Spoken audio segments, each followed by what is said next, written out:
नमस्ते, सदावत सले मातृभूमि। जय हिंद दोस्तों। दिन भर स्पेस डिफेंस और इंटरनेशनल गलियारे में क्या हाल चल रही, चलिए इस वीडियो में एक एक करके जान लेते हैं। लद्दाख में 50,000 से ज्यादा सैनिक तैनात करने वाले चीनी ड्रैगन ने अब अपने सरकारी भोपू ग्लोबल टाइम के जरिए भारत पर पैंगोंग झील को बर्बाद करने का आरोप लगाया है। चीन के अखबार ने यह आरोप लगाया है कि भारत ने न केवल इलाके में शांति और स्थिरता के लिए खतरा पैदा किया है, बल्कि 134 किलोमीटर लंबी पैंगोंग झील के इकोसिस्टम को बर्बाद कर दिया है। दोस्तों, पैंगोंग झील पर चीनी अखबार का दावा उल्टा चोर कोतवाल को डांटे की कहावत को एक बार फिर से चरितार्थ करता है। पैंगोंग झील के चारों तरफ किलेबंदी करके भारतीय जमीन पर कब्जा करने की कोशिश में लगे चीन ने इस इलाके को सैनिक छावनी में बदल दिया है। यही नहीं, चीन ने पैंगोंग के आसपास सैनिक बंकर और रडार स्टेशन बना लिए हैं। चीन पैंगोंग के किनारे किनारे ऑप्टिकल फाइबर बिछा रहा है, जिससे चीनी सेना सुरक्षित तरीके से संचार कर सके। चीन ने डीजल से चलने वाले कई हथियारों से लैस कई नावों को भी वहां पर डिप्लॉय किया है। इससे पहले अब तक ये होता आया था कि चीन और भारत सर्दियों के टाइम पर, यानी कि सर्दियों के मौके पर इस इलाके से पीछे हट जाते थे, लेकिन इस बार चीनी सेना भारतीय इलाके पर कब्जा करना चाहती है और पीछे नहीं हट रही है। ग्लोबल टाइम्स ने एक 4 साल पुरानी भारतीय रिपोर्ट के हवाले से दावा किया है कि पैंगोंग झील के आसपास इंसानी गतिविधियां बढ़ने से पैंगोंग झील में बैक्टीरिया पैदा हो रहे हैं। साथ ही उसने कहा कि भारत ने मानगांव में 10,000 पर्यटकों के रहने की व्यवस्था की है। चीन के अखबार ने कहा कि भारत पैंगोंग झील के पास तेजी से सैन्यकरण भी बढ़ा रहा है। इसके अलावा इमारतें और सड़कें इस इलाके में बन रही है। भारत ने फिंगर 3 पर सैन्य शिविर बनाए हैं। साथ ही ग्लोबल टाइम्स का कहना है कि पैंगोंग झील के आसपास भारत ने सैन्यकरण और पर्यटकों के आने से चीन का झील को बचाने का प्रयास बेकार हो जाएगा। यानी कि चीन अब दुहाई देने लगा है, अब उसको कहीं न कहीं डर सताने लगा है और इस तरीके के बेबुनियाद आरोप भारतीय सेना पर लगा रहा है, जिससे आप साफ तौर पर स्पष्ट तरीके से समझ सकते हैं कि किस तरीके से चीन की बौखलाहट बढ़ी हुई है। फ्रांस ने राफेल लड़ाकू विमान से परमाणु मिसाइल दागने का अभ्यास किया है। ये मिसाइल किसी भी मौसम में दुश्मन के ठिकानों पर कहर बरपाने में सक्षम है। मिसाइल टेस्ट के बाद से ही अमेरिकी F-16 को लेकर दम भरने वाला तुर्की सख्ते में है। आपको बता दें कि इन दिनों भूमध्य सागर में तेल और गैस की खोज को लेकर तुर्की और फ्रांस के बीच तनाव बिल्कुल पीक पर है, यानी कि चरम पर पहुंच चुका है। तुर्की के राष्ट्रपति रेसेप तैयब एर्दोगन कई बार फ्रांस को युद्ध की चेतावनी दे चुके हैं। फ्रांस की हथियार निर्माता कंपनी MBDA की nuclear air launch cruise missile यानी कि ASMPA का टेस्ट 9 दिसंबर 2020 को किया गया था। फ्रांसीसी एयरफोर्स ने इसकी जानकारी अब जारी की है। इस टेस्ट के दौरान राफेल को बनाने वाली कंपनी डैसॉल्ट एविएशन और MBDA के भी सीनियर अधिकारी मौजूद रहे। टेस्ट के दौरान मिसाइल ने सटीकता से अपने लक्ष्य को भेद दिया। आने वाले दिनों में इस मिसाइल के अन्य टेस्ट भी किए जाएंगे। फ्रांसीसी एयरफोर्स और नेवी में तैनात राफेल लड़ाकू विमानों पर 2009 और 2010 से ही न्यूक्लियर एयर लॉन्च क्रूज मिसाइलें यानी कि ASMPA लगी हुई हैं। हाल के दिनों में ही अपनी मिसाइलों की क्षमता को सुधारने के लिए फ्रांस बड़े पैमाने पर हथियारों का टेस्ट कर रहा है। MBDA भी नई मीडियम एनर्जी की थर्मोन्यूक्लियर चार्ज वाली मिसाइल यानी कि ASN-4G को बनाने पर जोर दे रही है। आपको बता दें कि ASN-4G को विकसित करने के बाद ये ASMPA को रिप्लेस कर देगी। ASN-4G को वर्तमान में मौजूदा कोई भी मिसाइल डिफेंस नहीं रोक सकती। हवा से लॉन्च होने के कारण इसकी मारक क्षमता और रेंज काफी अधिक है। ऐसे में अगर राफेल लड़ाकू विमान इस मिसाइल से लैस होता है तो इससे फ्रांस की सामरिक शक्ति में बड़ा इजाफा होगा। आपको बता दें कि भारत के राफेल में भी MBDA की कई मिसाइलें हैं, जिनमें खासकर की मीटियोर मिसाइल है। इसके अलावा माइका मिसाइल भी लगी हुई है, जो दुश्मन के ठिकानों को बर्बाद करने में सक्षम है। राफेल जेट की मारक क्षमता का अंदाजा इस बात से लगाया जा सकता है कि ये परमाणु बम ले जाने समेत 7 तरीकों से युद्ध कला में माहिर है। राफेल की इसी बेजोड़ ताकत पर फ्रांस की वायुसेना लीबिया से लेकर अफगानिस्तान में तबाही मचा चुकी है। Rafale fighter jet air supremacy, दुश्मन को रोकने, हवाई निगरानी, जमीनी सैनिकों की मदद, दुश्मन के घर में घुसकर वार करने, समुद्र में दुश्मन के जंगी जहाजों पर हमला करने और सबसे महत्वपूर्ण परमाणु हथियारों को ले जाने में सक्षम है। दोस्तों, अगर तुर्की फ्रांस से पंगा लेता है तो उसको मालूम होना चाहिए कि फ्रांस एक परमाणु संपन्न देश है भैया, और उससे पंगा लेना तुर्की के लिए भारी पड़ सकता है। इस्लामिक आतंकवाद के खिलाफ आवाज उठाने वाले फ्रांस ने कश्मीर के मुद्दे पर भारत का खुलकर समर्थन किया है। फ्रांस के राष्ट्रपति के सलाहकार ने कहा कि फ्रांस कश्मीर के मुद्दे पर भारत का समर्थक रहा है। फ्रांस और भारत के बीच रणनीतिक वार्षिक संवाद के लिए भारत दौरे पर आए फ्रांस के राष्ट्रपति इमैनुअल मैक्रोनी के कूटनीतिक सलाहकार इमैनुअल बोन ने चीन को निशाना बनाते हुए कहा कि फ्रांस ने संयुक्त राष्ट्र सुरक्षा परिषद यानी कि UNSC में चीन को कभी कोई प्रक्रियागत खेल खेलने की अनुमति नहीं दी है। साथ ही बोन ने यह भी कहा कि फ्रांस क्वाड यानी कि जिसमें अमेरिका, जापान, ऑस्ट्रेलिया, भारत का समूह है, उसका करीबी है और भविष्य में उनके साथ कुछ भी नौसेना अभ्यास कर सकता है।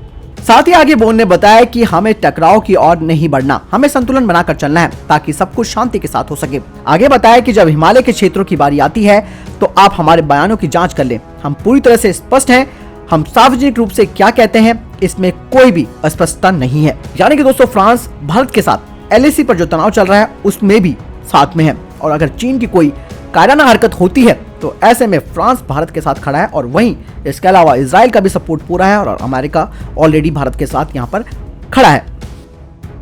भारत और अमेरिका के बीच आने वाले दिनों में $2.5 बिलियन की डील होने वाली है। सूत्रों ने बताया कि 56 मीडियम ट्रांसपोर्ट एयरक्राफ्ट के लिए होने वाली ये डील भारतीय वायुसेना के लिए होगी। इन एयरक्राफ्ट के बाद वायुसेना के पुराने पड़ चुके एवरो 748 एयरक्राफ्ट को हटाया जाएगा। अमेरिका की एयरबस डिफेंस एंड स्पेस और भारत के टाटा एडवांस सिस्टम लिमिटेड साथ में मिलकर C295 ट्रांसपोर्ट एयरक्राफ्ट को डेवलप करेंगे। इस प्रोजेक्ट को एरोस्पेस सेक्टर में मेक इन इंडिया की पहल के तहत आगे बढ़ाया जाएगा। एयरबस C295 एक नई पीढ़ी का टैक्टिकल एयरलिफ्टर है, और ये बहुत ही मजबूत एयरक्राफ्ट है और कई अलग अलग मिशन पर सफलतापूर्वक परफॉर्म कर सकता है। C295 दुनिया भर में मौसम की अलग अलग परिस्थितियों में कई तरह के ऑपरेशंस कंडक्ट कर सकता है। युद्ध के समय में इस एयरक्राफ्ट को दिन और रात हर मौसम में पूरे दिन ऑपरेट किया जा सकता है। इसमें रेगिस्तान से लेकर समंदर और अत्यधिक गर्मी वाली जगहों से लेकर खून जमा देने वाली सर्दी तक अपनी क्षमता को ये साबित कर चुका है। कॉन्ट्रैक्ट के तहत एयरबस 16 एयरक्राफ्ट फ्लाईवे कंडीशन में सप्लाई करेगी, जबकि 40 को टाटा की तरफ से देश में असेंबल किया जाएगा। रक्षा मंत्रालय ने साफ बताया कि 40 एयरक्राफ्ट के लिए वित्तीय मंजूरी का काम आखिरी चरण पर है। मंत्रालय के मुताबिक ये अपनी तरह का पहला केस है जहां पर निजी कंपनी के कॉन्ट्रैक्ट पर विचार किया गया है। इससे देश में रक्षा इंडस्ट्री को बल मिलेगा। आपको बता दें कि पहले 16 प्लेन को अगले 2 सालों में सप्लाई कर दिया जाएगा। इसके बाद 40 एयरक्राफ्ट अगले 8 सालों के अंदर सप्लाई किए जाएंगे। इन एयरक्राफ्ट की सबसे खास बात यह है कि इसे किसी भी छोटी और अधूरी एयर स्ट्रिप से भी ऑपरेट किया जा सकता है। दोस्तों अगर आपको यहाँ तक वीडियो पसंद आई हो तो कृपया करके वीडियो को लाइक जरूर करें। इससे हमारा उत्साह और बढ़ता है ताकि हम आप तक लेटेस्ट डिफेंस अपडेट्स पहुंचाते रहे।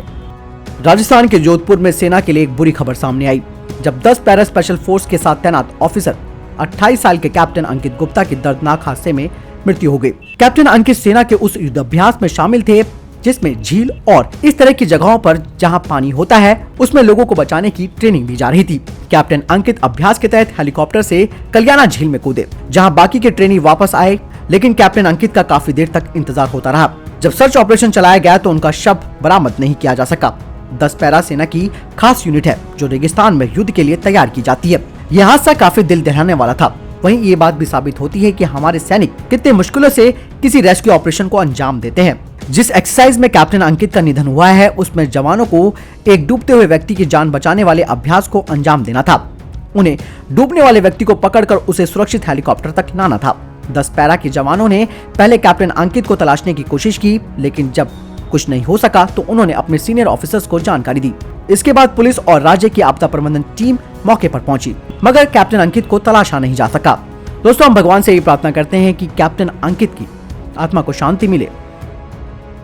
लद्दाख में सिंधु और उसकी सहायक नदियों पर कुल 144 मेगावाट की 8 जल विद्युत परियोजनाओं को मंजूरी दे दी गई है। इस बारे में जल शक्ति मंत्रालय के सूत्रों ने कहा। एक वरिष्ठ अधिकारी ने बताया कि अभी लद्दाख में सिंधु नदी पर ऐसी अनेक छोटी परियोजनाएं हैं जिनकी कुल क्षमता 113 मेगावाट है। नई परियोजनाओं की क्षमता अब तक बनी परियोजनाओं से काफी अधिक होंगी। अधिकारी ने बताया कि नई परियोजनाओं को केंद्रीय जल आयोग और सिंधु आयोग से मंजूरी मिल गई है। साथ ही उन्होंने कहा कि पिछले साल लद्दाख को एक अलग केंद्र शासित प्रदेश घोषित किए जाने के बाद इन नई परियोजनाओं को केंद्रीय जल आयोग और साथ ही सिंधु आयोग द्वारा मंजूरी दे दी गई है। ये परियोजनाएं लद्दाख के कारगिल और लेह जिलों में स्थापित की जाएंगी। आगे अपने बयान में उन्होंने बताया कि भौगोलिक स्थिति के कारण लद्दाख में बड़ी जल विद्युत परियोजनाएं व्यवहारिक नहीं है। रक्षा मंत्री राजनाथ सिंह ने CSD कैंटीन के जरिए washing machine, microwave oven, fridge, air conditioner, TV और लैपटॉप समेत कीमती सामानों की ऑनलाइन बिक्री के लिए एक पोर्टल लॉन्च किया। राजनाथ सिंह ने ट्वीट पर लिखा कि पोर्टल से लगभग 45 लाख CSD यानी कि कैंटीन स्टोर डिपार्टमेंट लाभार्थी घर बैठकर AFD1 सामान खरीद सकेंगे। AFD1 श्रेणी में उपरोक्त सामानों के अलावा होम थिएटर, मोबाइल फोन इत्यादि कीमती सामान आते हैं। CSD कैंटीन का इस्तेमाल सशस्त्र सुरक्षा बलों के कर्मी और पूर्व कर्मचारी करते हैं। दोस्तों मेरे पिताजी भी आर्मी में रह चुके हैं और हम भी CSD कैंटीन से सामान लाते हैं। उत्तर प्रदेश में ATS ने पाकिस्तान के लिए जासूसी करने वाले सेना के एक पूर्व जवान को हापुड़ से गिरफ्तार कर लिया है। Operation cross connection military intelligence की सूचना पर यूपी ATS ने हाथरस से 6 महीने पहले सेवानिवृत्त हुए सेना के सिपाही सौरभ को गिरफ्तार कर लिया है। जानकारी के मुताबिक रिटायर्ड सिपाही हापुड़ का रहने वाला है। वो साल 2016 से ही पाकिस्तानी खुफिया एजेंसी के संपर्क में था और सेना के कई गोपनीय डॉक्यूमेंट्स पाकिस्तान की खुफिया एजेंसी को भेज चुका है। इसके बदले पाकिस्तानी खुफिया एजेंसी उसको पैसा देती थी। पूछताछ में सेनाकर्मी ने बताया कि वो साल 2014 के आसपास एक महिला से फेसबुक के जरिए मिला था। महिला ने अपने आप को डिफेंस जर्नलिस्ट बताया था। महिला ने आरोपी पूर्व सैनिक से एक स्टोरी के संबंध में जानकारी मांगी थी। उन्होंने बताया कि इसके बाद उन्होंने अपनी यूनिट और भारतीय सेना से संबंधित गोपनीय जानकारियां साझा की थी। पिछले 4 सालों से वो ऐसा कर रहा था। जानकारी के मुताबिक सैन्यकर्मी को जून 2020 में मेडिकल कारणों से रिटायर कर दिया गया था। दोस्तों, हमारे देश में जयचंदों की कमी नहीं है और इस तरीके के लोग सेना में भर्ती तो हो जाते हैं, लेकिन चंद पैसों के लिए देश और सुरक्षा को दांव पर रख देते हैं। तो दोस्तों, ये थे अभी तक के टॉप डिफेंस और स्पेस अपडेट। वीडियो के संबंध में कोई प्रश्न, जवाब या आपका कोई सवाल आप कमेंट सेक्शन में लिखकर जरूर पूछ सकते हैं। फिलहाल इस वीडियो के लिए इतना ही। मिलता हूं नए वीडियो के साथ, तब तक के लिए जय हिंद, जय भारत।